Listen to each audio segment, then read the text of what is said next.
Welcome to Jackie's Proof Animals Have Souls psychic show, produced through Passionate World Talk Radio, a subsidiary of Global Media Network. I'm pleased to welcome Susan Leigh to the show today. Susan's a medium, born in 1966 in Liverpool, in England. And her home was very close to the home of the famous George Harrison. He was one of the famous singing group called the Beatles, otherwise known as the Famous Four. Others in the group were John Lennon, Paul McCartney and Ringo Star.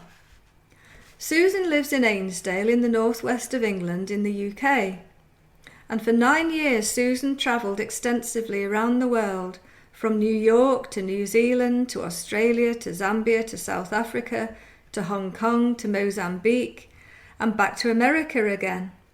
She trained as an outdoor pursuits instructor and taught archery. She's a trained aromatherapist and restaurant manager. Susan was also awarded a degree in America for marketing and management. So welcome, Susan, to the show. Thank you very much for coming. As you're a medium, and listeners are all interested in hearing about your mediumship, when did your mediumship begin, Susan? Oh, hi, Jackie. Thank you for having me here. I would say my mediumship began from a very, very early age.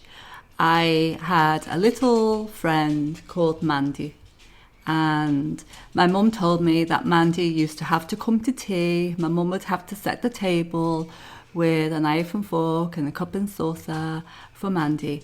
And she was with me from as long as I can remember until the age of about 3.5.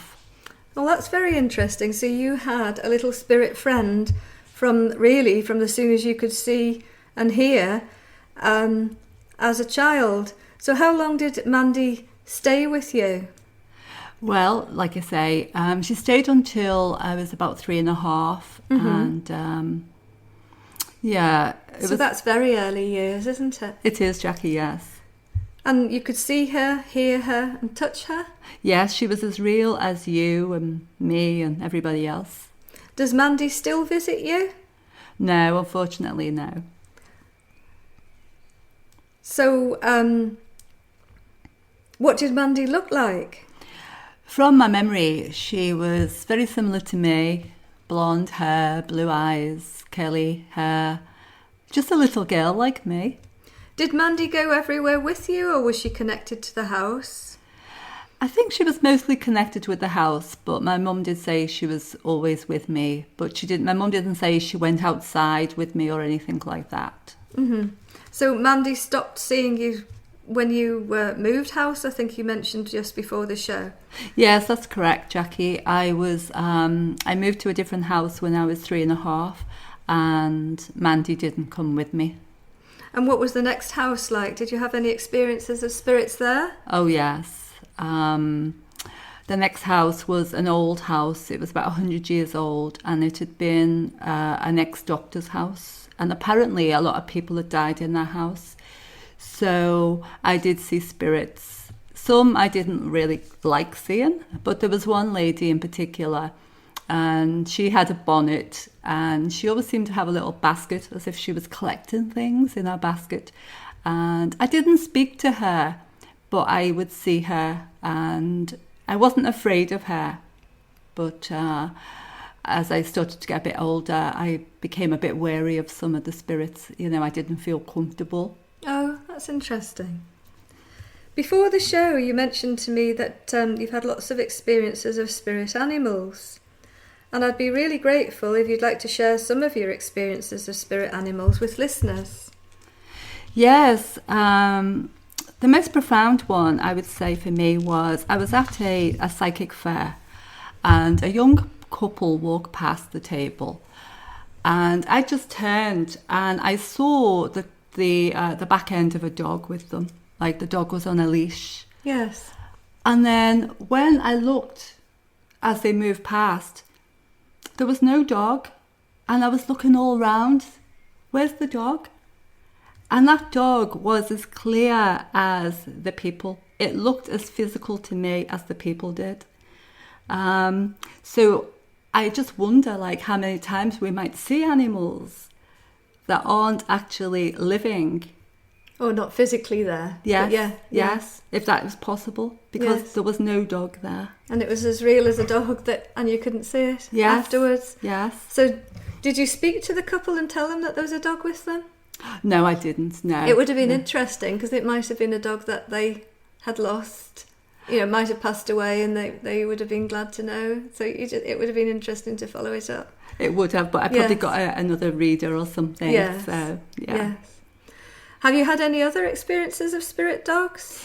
Yes, I was in a spiritual church, and I'd gone to the bathroom, the restroom, and I opened the door, and this big, like, Labrador kind of dog came rushing out. Mm-hmm. And I thought, what was that? Now, I didn't see that one as clearly, like, it didn't look like it's in a physical form as clear as the first dog. But I saw it, and so I asked other members of the church, is there a dog that resides here? And several people said, yes, there is a dog. A dog has been seen here. Mm-hmm. So other people have confirmed the same sighting? Yes. So you think the dog lives in the spiritualist church, or had the church been built on a home where the dog might have lived in the past and it was frequenting that, or was it frequenting people? I honestly don't know. Mm-hmm. I don't know. Because they say there's haunted houses and haunted people, that sometimes when you move from one house to the next house, the spirit moves with you, or the spirit tends to stay around that home that they feel familiar with. So it's interesting to know. It is. So those dogs that you saw in spirit, then you saw them as real as you and I? Yes, yes. That's interesting, because lots of people ask after their pet has passed, do they become group souls and they just blend into a nothing? Do we become group souls and blend into a nothing, or are we all individuals for a good period of time over in the spirit realms? You mentioned before the show that when you go walking on the beach in like a meditative state, you often see physical dogs staring at you when they're going for a walk with their human owners or human parents, and they won't budge. So what do you mean by that?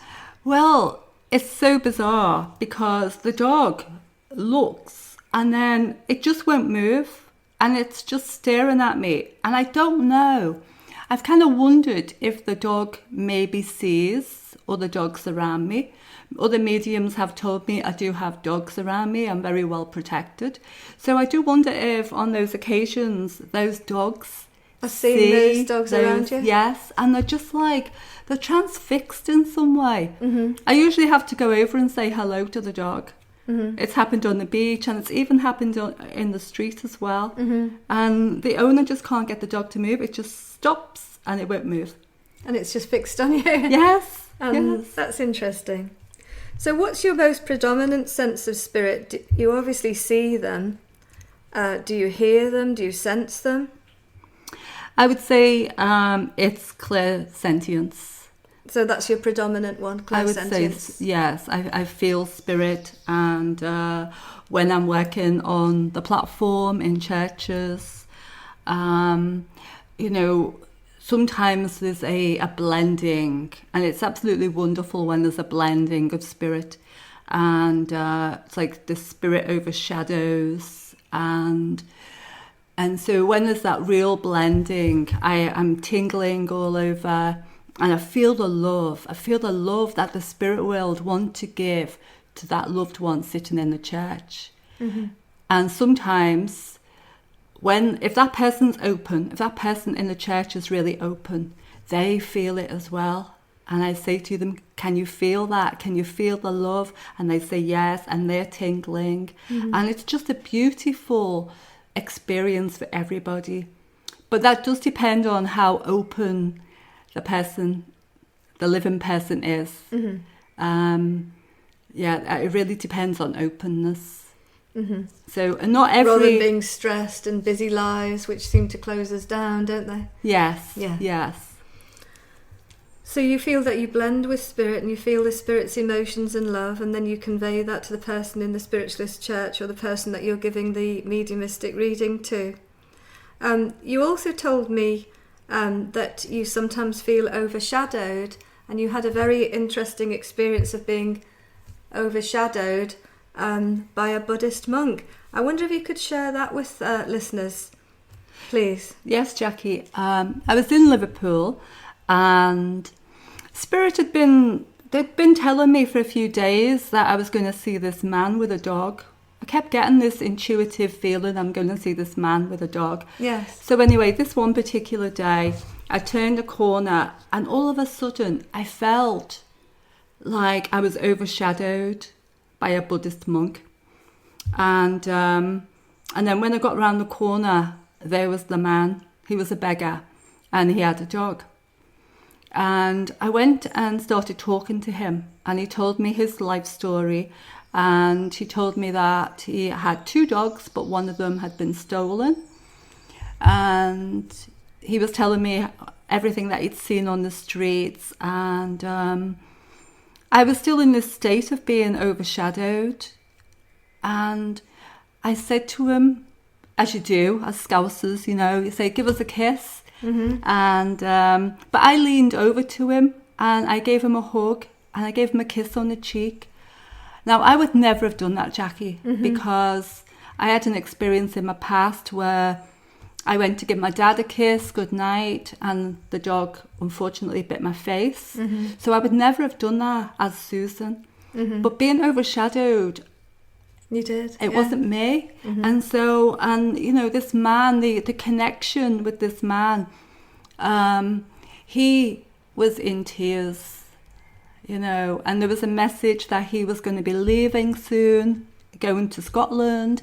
And getting off the streets. Yes. Yes. And I never saw him again. Mm-hmm. I didn't see him again. So that was the most profound feeling of being overshadowed by the spirit world. Well, that's very interesting. Can you say he was in tears by the time you'd left, and you'd assured him he wouldn't be on the streets for much longer, that he'd be going to Scotland, so you'd picked up that message from the Buddhist monk. So how did it feel like you had a Buddhist monk? How did that feel? Or did you just telepathically know it was a Buddhist monk? Did you sense the clothing, or...? It was funny because that day, Jackie, I'd actually put on white clothes and I had this gold, kind of like this golden yellow scarf. Yes. Like the pashmini scarf. Yes. I had that. And so I don't know why I wore those particular clothes. But yeah, it all seemed to tie in. Mm-hmm. And I just felt like this energy. It was almost like I almost knew as well what it felt like to be, to be a Buddhist monk. Yeah, and maybe from a past life. Yes. Maybe it was me from a past life. I don't know. Yes. But definitely being overshadowed. Well, that's very interesting. So you work in spiritualist churches now, and you do one-to-one mediumistic readings with people. Yes. And really, in summary, you've been a medium then since you were a nipper, and Mandy was your first spirit friend. In a way, she introduced you into the whole spiritualist mediumistic movement in a nice, safe way, that you had a little girl of the same age as yourself going around with you as a friend. Yes, that's absolutely true, Jackie, yeah. So you travel around the churches up and down the UK, or is it mainly in England that you do it? Yes, in the UK, yes. Yes, yeah. Yes. Well, thank you very much for coming in. Well, one thing we didn't mention is you have a background in druidery, so maybe that's something that we could look into in a future discussion. And that's working with herbs and nature and poetry and being at one with nature, and that helps you to be open, and by being open that helps and facilitates your mediumship.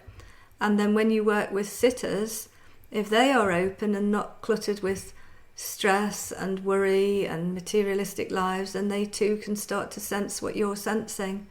So thank you very much, Susan, for coming in. It was very interesting talking to you, and let's hope we can speak again in the future. And I will, in the writing on the show, it will have Susan's email address. Thank you very much.